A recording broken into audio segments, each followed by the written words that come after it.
ikke lille Per, så skyder man den lille Jens. 0-0. Når man er på 0-0, så skyder man for 3 point. Linjen, hvis vi er en voksen nummer 5. Var der ikke voksen nummer 5? Alle peger over med væggen.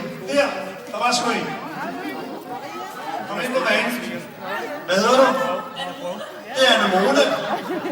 Anemone er lille Per. Jens skyde først.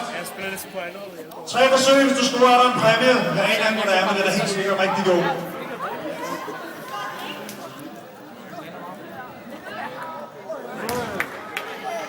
Mette har bevæget sig. Du er tæt på.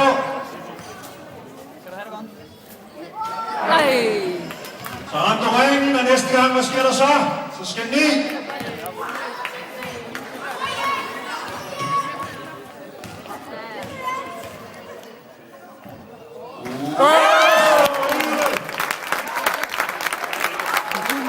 Så nu kan vi se en stor hånd til ham. Så skal vi se, om vi kan få